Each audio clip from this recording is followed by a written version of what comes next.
Buenas tardes, mi nombre es Camila Garzón, yo les vengo a hablar sobre el tema de los Incoterms. La Cámara de Comercio Internacional rige una serie de normas llamadas Incoterms. Son un conjunto de reglas internacionales que tienen como objetivo facilitar la interpretación de los términos comerciales y definir claramente en un contrato la compraventa, las obligaciones respectivas de las partes y reducir el riesgo de complicaciones legales. Bueno, los Incoterms determinan el alcance de los precios, momento y dónde se produce la transferencia de riesgos sobre la mercadería, el lugar de entrega de la mercadería, quién contrata y paga el transporte y el seguro y qué documentos tramita las dos partes, sea el vendedor o el comprador. La estructura de los Incoterms se divide en 4 grupos: el grupo E, grupo F, grupo C y grupo D. El grupo E es el grupo de salida, EXW, que quiere decir en fábrica. Es donde el vendedor exclusivamente pone las mercancías a disposición del comprador, en locales. La mercadería es exportada por el comprador, es decir, la mercancía queda en manos del comprador desde que sale del local. Bueno, el grupo F es el transporte principal no pagado.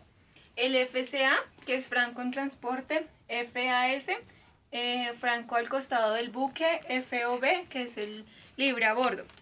Este grupo es donde el vendedor entrega la mercadería dentro del país al de origen al transportista designado por el comprador a costo y riesgo de este último. Es decir, que cuando la mercadería llega al transportista, ya el vendedor no se hace cargo de riesgos y demás cosas que le pueden pasar a la mercancía. Queda a disposición del vendedor, del comprador. El grupo C es el transporte principal pagado. SFR, FR, costo y flete. CP, C y F, costo, seguro y flete. CPT, que es transporte pagado hasta, y CIP, que es transporte y seguro pagado hasta. En este grupo, el vendedor ha de contratar y costear el transporte internacional y cuando corresponda al seguro, pero sin asumir el riesgo de pérdida o daño de las mercancías o de costes adicionales debidas a hechos que se den después de la carga y despacho de la exportación. Y por último está el grupo D, que es el grupo de llegada. Está el DAT, que se entrega en terminal en el lugar convenido, DAP, que se entrega al lugar convenido, y DDP, que entrega derechos pagados. En este grupo el vendedor cubre todos los gastos y riesgos necesarios para llevar las mercancías hasta el lugar de destino. Entonces esto, pues, como ya lo acabé de decir, quiere decir que el vendedor se hace cargo de todo: seguros, transporte, costos y flete. A continuación les mostraré una imagen donde se explica mejor la estructura de los Incoterms, lo que acabo de explicar. Aquí salen los 11 Incoterms. El medio de transporte, hay 4 que solo se realizan por medio marítimo.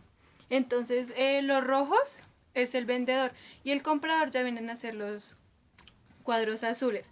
Los rojos hasta donde llega es hasta donde tiene la responsabilidad el vendedor. Es decir, un ejemplo, en el grupo E, que es el EXW, el medio de transporte es multimodal. El embalaje y verificación va por cuenta del vendedor y demás responsabilidades ya corren por parte del comprador. Otro ejemplo, el FAS, que es el franco al costado del buque. Este medio de transporte solo se utiliza la modalidad de marítimos. Entonces la responsabilidad del vendedor va hasta los trámites aduaneros de la exportación y de ahí para allá corre por cuenta del comprador la responsabilidad. Y así podemos ver en cada uno de los Incoterms cada responsabilidad hasta donde llega la responsabilidad del vendedor. Bueno, lo que les acabo de explicar es la información básica sobre los Incoterms. Espero les haya servido de algo. Gracias.